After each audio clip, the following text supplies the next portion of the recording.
This program is presented by University of California Television. Like what you learn?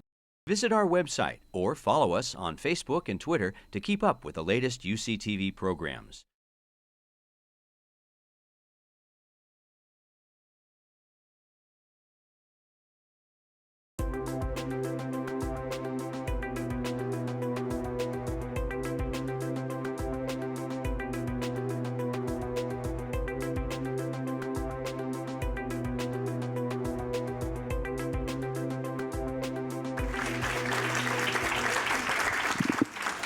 Thank you. So it's mostly my duty here to introduce a patient and her family, but I wanted to give a little bit of background information. So I'm a fellow in pediatric gastroenterology at UCSF. During the last year or so, I've had an opportunity to take care of many patients with liver disease and also see general pediatric gastroenterology cases. And one common theme that we've encountered is the lack of therapies aside from liver transplant to treat children with metabolic liver disease. So in general, metabolic liver disease is a relatively rare condition, but adding up all these different diseases together accounts for a significant fraction of children who get liver transplants. About 10% of all liver transplants are done in pediatrics for metabolic liver disease. It's a wide-ranging category. It includes defects in amino acid metabolism, such as maple syrup urine disease, hereditary tyrosinemia, propionic acidemia, methylmalonic acidemia. It includes defects in the urea cycle, so including ornithine transcarbamylase deficiency. It includes defects in glycogen metabolism in people who have glycogen storage diseases. So a common theme to a lot of these diseases is that they'll have metabolic decompensation. So children will have periods where they'll be doing reasonably well, and then they'll have something that trips them over the edge where they go into a catabolic state. They start producing some metabolic byproducts that are highly toxic because they're missing an enzymatic step in amino acid metabolism or carbohydrate metabolism. They can get hyperammonemia and encephalopathy. So in the case of maple syrup urine disease, which is what our patient Vanessa had, she would typically get ketonuria, she would get encephalopathic and have severe metabolic crises, typically associated with illnesses like a common cold. And these can be life-threatening, right? She had to go to the intensive care unit to get intubated. She had to have emergency dialysis done to remove toxic metabolites. And the standards of therapy is to limit the intake of branched-chain amino acids. So maple syrup urine disease is caused by missing enzyme complex called branched-chain keto acid dehydrogenase, which is a complex of several enzymes. Those enzymes metabolize leucine, isoleucine, and valine. And if you're missing that enzyme activity, you develop accumulation of those amino acids. Leucine is especially neurotoxic. And so if it's not treated, it can cause severe brain injury and potentially death. So there's certainly a strong need for improved therapies. We limit, in the case of maple syrup urine disease, intake of branched-chain amino acids. So while you're all enjoying your delicious lunches of chicken and beef, you're taking a lot of these different amino acids, and you're okay, maybe not so delicious, but fortunately your livers are able to metabolize those amino acids and shunt them down the appropriate metabolic pathways. But if you happen to be unlucky and you're missing one of those enzymes, you can get really sick right now. So fortunately, Vanessa had a liver transplant. She was lucky enough to be eligible for one, and she had a little bit of a rocky clinical course associated with the liver transplant, which I think they'll probably touch on a little bit. But now she's doing very, very well. So she's one of our success stories from a clinical perspective, and we're very happy and honored to have the family come and talk with us today.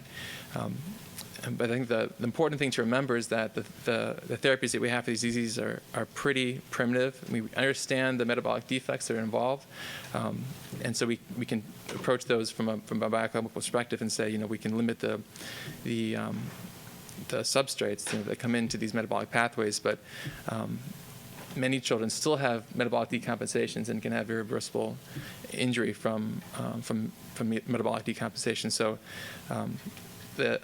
something that Dr. Willenbring will hopefully talk about is the potential for cell therapies to be able to provide an alternative, less invasive, less dangerous method of treatment for this variety of diseases. So I'd like to bring up Vanessa and her mother, Veronica. I think the easiest way to do this is kind of just have them to, give their perspective. So this is Vanessa Lupian. She's 13 years old. She took the day off of class from school today to come and talk with us, and this is her mother, Veronica. Hello. So if I could, would you mind just talking about your experience when she was diagnosed with maple syrup urine disease and what that was like? At first, when Vanessa was born, nobody knew what she had. They knew something was wrong. And after a week, she got admitted into the hospital. And even during that second week that she was there, it still took them time before she was diagnosed because they didn't know what she had, and it wasn't something that newborns were tested for. But finally, after 2 weeks of being born, they finally realized that she had MSUD. From that point on, our life completely changed. It hasn't been easy as a family, and it hasn't been easy especially for her. For her to be around food constantly and be something that a lot of it she could not even have. It was such a big temptation for her. And for us as a family, it was hard to see her just look at us and eat these foods. When she, as growing up, she was very responsible, but she had temptations, and there were times where she would go and hide, and because she wanted to try, whether it was that piece of chocolate candy or this and that, and of course that's where my panic came in, because I would worry and I would think she is really going to get sick, what's going to happen, and so forth. And there were, since she was born till 10 years old, she was in the hospital once or twice every year. And 3 or 4 times of those, we were close to losing her. She had to be taken by ambulance. She had to have dialysis done in order to save her life. And even then, the outcome of it, we were never sure what the outcome was. Thankfully, she made it through it all. The other aspect of living with MSUD was she had to be on a special formula, and a formula that she had to take that we knew would be for the rest of her life. She had to be on a very special diet. The foods that she was able to eat that were very low in protein or no protein at all, they had to be put on a scale. So it's not like she can have the amount that she wanted to have. So even if she wanted more, we couldn't give her more, It was very difficult for her, and having for us to carry around just everything for her to make sure we provided what she needed when we went out and did things with her. When she would get sick, we would start seeing those side effects of her just not wanting to eat, the constant throwing up, and then her being just to the point where she even at times started hallucinating, not knowing who we were. All those points are very scary. We take her to the hospital, and there have been times that when we go to the hospital, the doctors didn't even know exactly what MSUD was. As a parent, that's scary because you go there and you wonder, will they know what to do? They don't know.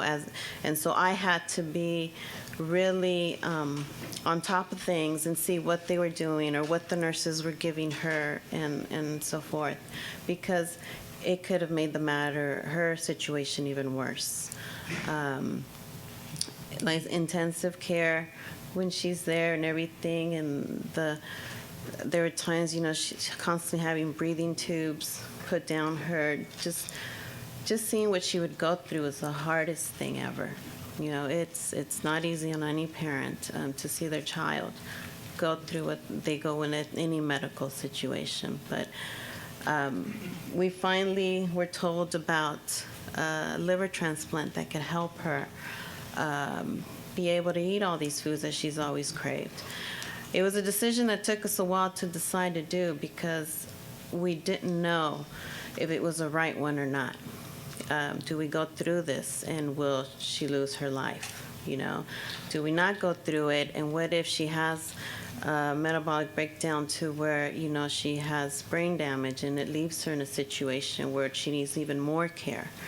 You know, we finally spoke to her, and I told her the situation. I said, this is what they're offering you, is a liver transplant to be able to eat all these foods and live as what we can say a better normal life.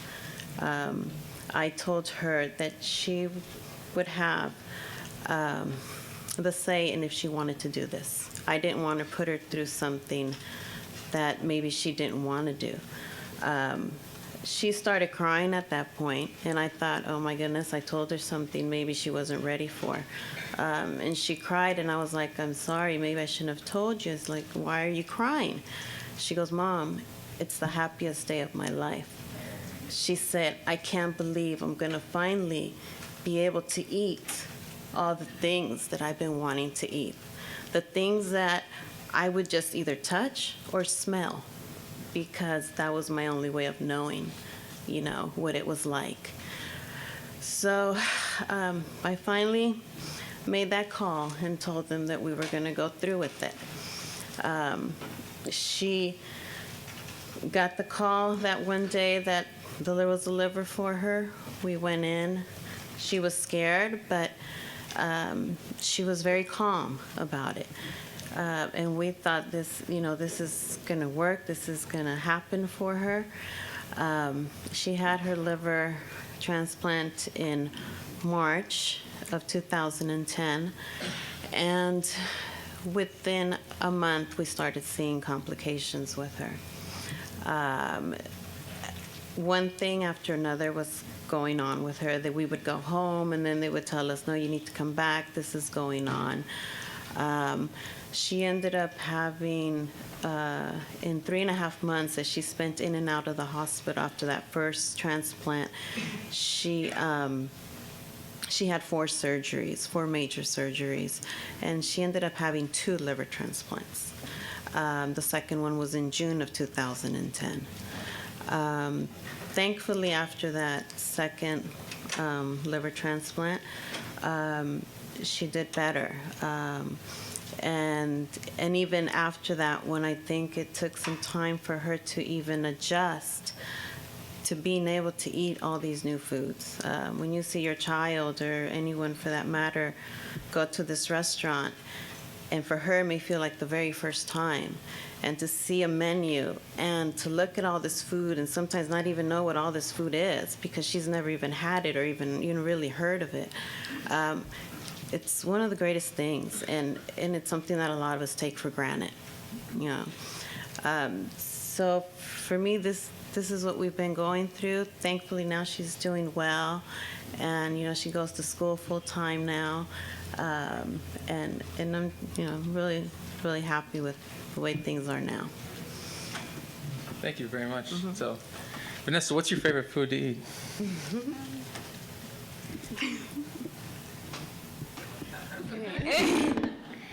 My favorite food right now is French fries. Excellent. Okay, so I think this is a good time to introduce Dr. Willenbring. Thank you very much. I really appreciate it, guys.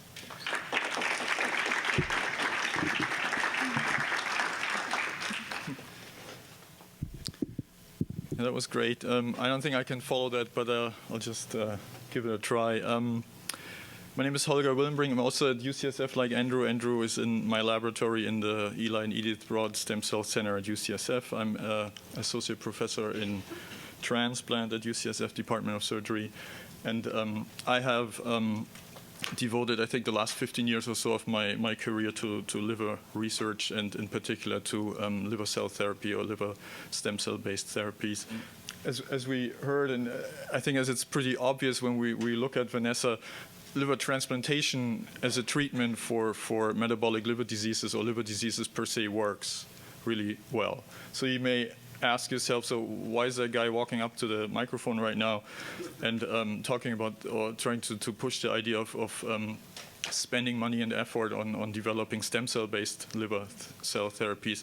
And the reason being is simply, I mean, there are others, but I think the main reason is that not every patient in need can get a liver currently because there's a long-standing donor liver shortage. And as Andrew pointed out very clearly in the beginning, actually many of the patients with liver disease don't require a whole organ replacement. Many of the patients would actually fare well or could be cured, like in the case of Vanessa, by replacing about 10 to 20% of their hepatocytes. And hepatocyte transplantation, so the infusion of isolated hepatocytes, actually works too. It has already been shown in 1998 by Strome and Fox from Pittsburgh that you can take hepatocytes from a liver that has been not utilized for transplantation by surgeons and infuse those cells into a patient. In that case, it was a Crigler-Najjar syndrome patient, and restore liver function for a certain period of time, and most importantly, also don't have any complications along the lines of safety. So hepatocyte transplantation works too, but unfortunately, hepatocyte transplantation hasn't become a clinical reality yet, or is not really commonly practiced because it just competes with whole organ transplantation, which is so successful for the sparse donor organs. So that's where we come into the game, and so we and others have been looking for alternative sources for hepatocytes for liver cell therapy. And I just want to briefly touch on a couple of these things, and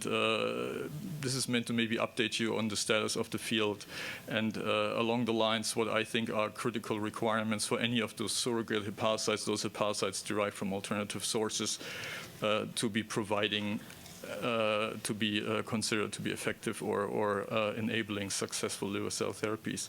So the cells we're currently considering in my lab and in many other labs in the United States and across the world are foremost pluripotent stem cells, so embryonic stem cells of human origin, induced pluripotent stem cells, and maybe more recently also the idea is emerging that you can convert a somatic cell by just providing the right mixture of genes into the cell type you're interested in our case into hepatocytes, which has some benefits or has some advantages that I hopefully we'll have time to talk about real quick. So like I said, this is a little update, and so the four criteria I want to kind of use to provide this update, the four criteria for successful liver cell therapy, or what the cell that you're going to infuse, or the transplant of cells you're going to infuse or use, what it has to kind of meet, which demand it has to meet are, in my eyes, hepatocyte function, expandability, after transplantation, safety, of course, and then that these cells are protected from rejection.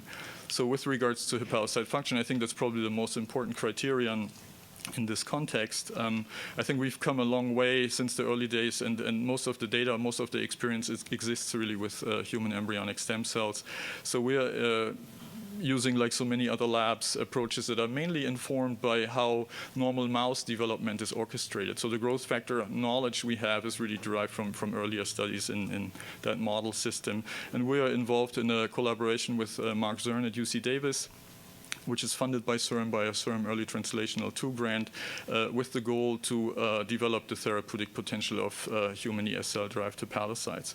And I think we've made some progress along the way, and just recently, in fact, we I think, devised a protocol that produces ES cell-derived hepatocytes that have most of the functions of primary human hepatocytes, and these functions are expressed at levels of about 10% or more overall. So we're pretty confident that these cells are pretty functional hepatocytes. However, when we put these cells into mice with liver failure, they typically don't perform very well because they seem to lack the ability to expand after transplantation. So they don't really divide, proliferate, and give rise to nodules, hence don't expand to a significant cell mass. And that leads me to the second point I want to touch on, which is expandability. I consider personally expandability a very important criterion for successful liver cell therapy, because if you think about the human liver, it contains about 250 billion hepatocytes. And like I said earlier, you have to replace about 10 to 20% of them to cure a disease like maple syrup urine disease. And so that's a lot of cells you have to get into the liver. And it's going to be very difficult to deliver these cells just by straightforward engraftment. So you really need to rely on some sort of expansion of the transplant mass after the transplantation process. And in fact, this is currently being pursued, for example, with primary human hepatocytes in Pittsburgh, where researchers, including Ira Fox, again, use localized liver irradiation to provide a selective growth advantage for the transplanted cells. So there are ways to do this, and you just need to have a cell population that can actually respond to these stimuli and expand after transplantation. And in addition to that, not only do you need expandability or the ability of the transplanted cells to proliferate after transplantation to establish the therapeutic cell mass, you also needed to maintain it. Otherwise, the cells are going to be outcompeted over time by the recipient's hepatocytes. So these are important criteria or important points also to consider.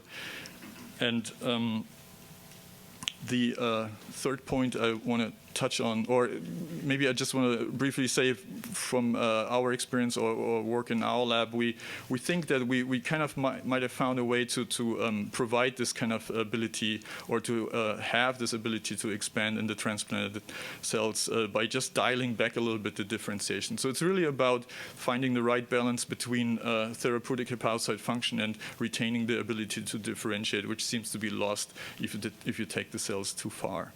And so the third point I wanted to touch on is safety, of course. And before I talk about that, I briefly want to mention one of the major concerns is really with the ES or iPS cell-derived hepatocytes, that you're co-transplanting cells that can give rise to teratomas, so undifferentiated cells that have not fully committed to hepatocyte differentiation. And a potential way out, maybe something has recently been emerging, which is direct reprogramming of somatic cells, let's say fibroblasts, into the desired cell type hepatocytes by just providing the right cocktail of genes that is able to induce the hepatocyte differentiation in these cells. So instead of growth factors, you just use genes, deliver them with, at this point, viral vectors also. And this process has been established by, or has been shown for the liver by Li Jianhui from the Shanghai Institutes of Biological Sciences, and we are collaborating as part of a CERN-funded CERN-ET3 effort with his group to take this into the human situation, and in particular with the emphasis on creating clinically safe or clinically suitable induced hepatocytes, that's what we call these cells, by A, having non-viral vectors for the gene delivery, and by B, identifying the human cell type that is most suitable for this reprogramming to hepatocyte process. And we have already obtained some data along these lines. So for example, our human-induced hepatocytes seem to have the same ability to proliferate in vitro. So we haven't really done any in vivo experiments yet, but in vitro to proliferate, which is a major advantage compared to ES cell-derived hepatocytes. And having said all this, I really don't mean to say that ESL or iPSL-derived hepatocyte transplantation is not potentially a safe process. In fact, I think it can very well be a safe process because several technical means have evolved to purify these cells and so have transplants that could be considered safe. One way to do this is, of course, by FACS, and antibodies exist where you can, which you can use to isolate specifically cells that have fully committed to hepatocyte differentiation, or antibodies exist where you can exclude the cells that have retained some pluripotency or are undifferentiated in any other way. In addition, there are genetic approaches that you can use to just get rid of the cells that have not fully committed to hepatocyte differentiation. One way that seems to be working pretty well, that has also been approved as a concept or as a technical strategy in the past by the FDA, is using a viral thymidine kinase transgene. So you put the viral thymidine kinase transgene into your cell of interest, and then this allows you, if you, for example, put targeting sites for microRNA 122, which is a hepatocyte-specific microRNA, in tandem to this transgene. It allows you to eliminate every cell that has not committed to hepatocyte differentiation if you supply a drug, ganciclovir, because that drug is only going to be activated in cells that carry that transgene. And hepatocytes, because they express MER122, will degrade the transgene at any time. So there are ways to definitely eliminate, not only before the transplant process, so before you infuse your ES cell-derived hepatocytes into patients, but also afterwards, these cells that have not fully committed or that are of potential danger to form tumors or masses. And finally, last but not least, I want to talk a little bit in the last couple of minutes about prevention of immune rejection. So there are various ways to tackle this, of course. I think most realistically, we're probably looking at ES cell-derived hepatocytes in the nearest future, and there, of course, you're faced with the concept of allogeneic cells being rejected. And I think there are immune suppression protocols available. In particular, I think the researchers that have established or performing islet transplantation have really developed very robust, very effective protocols along these lines, which can be, I think, adopted for that purpose, for the hepatocyte transplantation purpose. Second of all, I think there are efforts underway to create banks of HLA-typed embryonic or iPS cell lines that could be useful for immune matching of a broad range of patients. And third, and definitely probably the most preferable, because it has the most potential to allow cell therapy, liver cell therapy, without the need of immune suppression are iPS cells or directly converted hepatocytes from a patient's own cells, so autologous approaches. And here, I think a major advance has been made last year by the groups of Alan Bradley and Ludovic Vallier in England. They showed that they can, not from a patient with maple syrup urine disease, but from a patient with alpha-1 antitrypsin deficiency, so another genetically encoded liver disease, that they can actually correct the genetic defect in the iPS cell lines by recombination, zinc finger enhanced recombination. So definitely, I think we're getting pretty close. All the pieces are coming together, and I'm very confident that in the future, these remaining hurdles that are now very clearly identified can be overcome, and that we will have ES cell, iPS cell, or reprogrammed cell therapies for liver diseases for our patients. Thank you.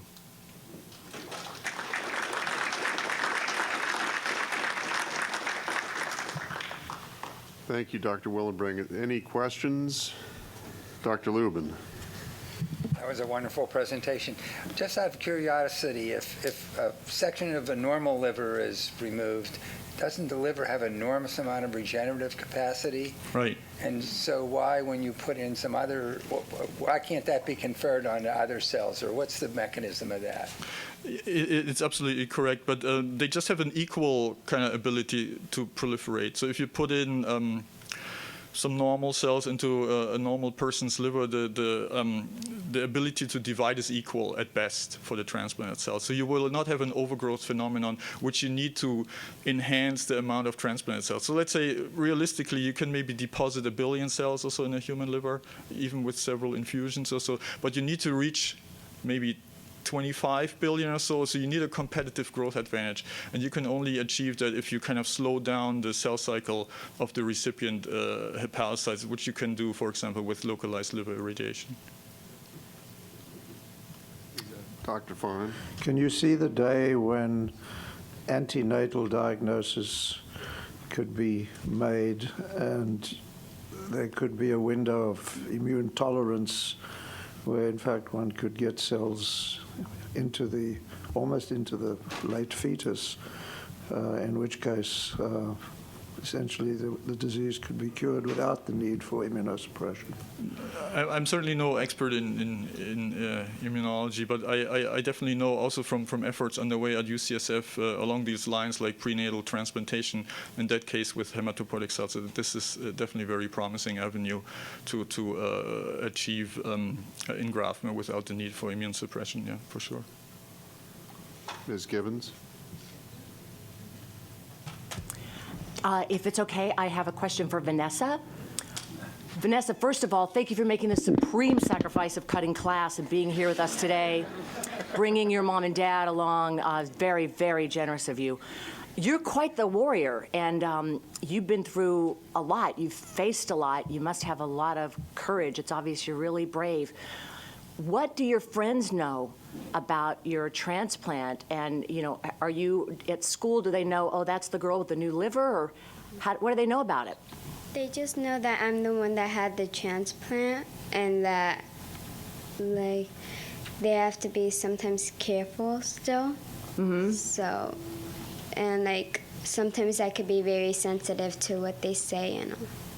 But I bet you're teaching them a lot, Yeah. right? Yes. Yeah, when you would eat foods that you, like your mom was saying she was afraid you were going to have a forbidden food that was going to react badly with you and that your liver couldn't process, what did you feel like? How sick did you get? I was pretty sick to the point where sometimes I wasn't able to walk, and I felt scared. So it would make you weak and sick to your stomach, you were Yes. vomiting, all that? Yes. Wow, you must love your doctors, right? Yes. Oh, I'm sure they love you. Wow, you guys did a great job. I didn't know anything about all this, so thank you for helping to educate us. You're welcome. Any other comments or questions?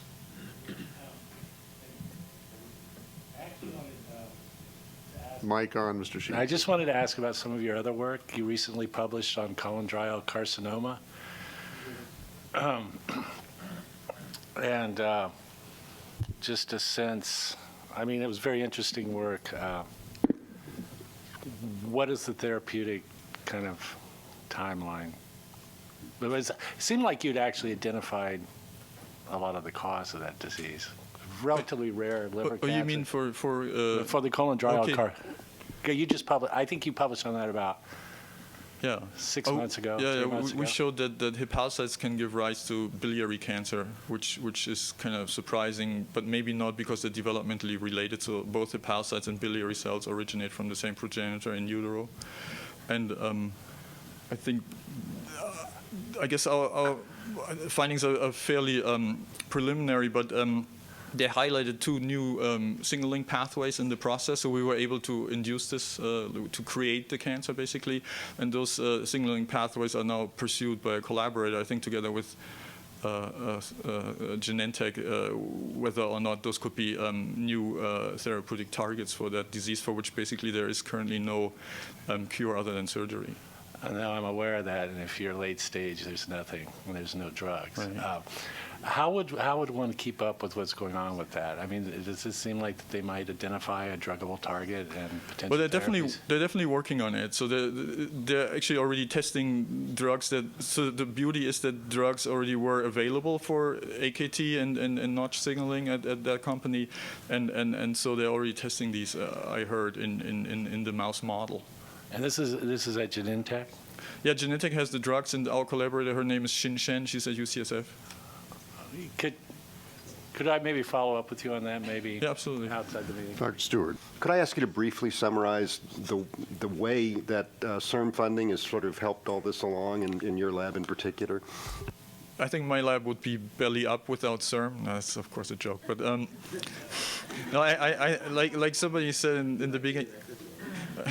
I think I certainly didn't. So I came from OHSU to UCSF in the end of 2005, and I was working on adult stem cells. So it's not that I didn't work on stem cells, but I definitely didn't have any exposure to embryonic stem cells, and the CIRM seed grant definitely kind of was geared towards, I think, at least that's how I see it, people like me with a certain kind of expertise, certain desire to develop treatments, to maybe consider or facilitate at least considering and using and getting to know embryonic stem cells. And I have since become a fan and a real believer of pluripotent stem cells, and I have we have very little adult stem cell work going on in our lab. I'm not saying that it's not working or it's not worthwhile pursuing, but I definitely, just simply because of the reason I mentioned earlier that the liver has 250 billion hepatocytes in humans, it's just a numbers game. It's just about efficiency. It's just about making enough cells, and I don't know any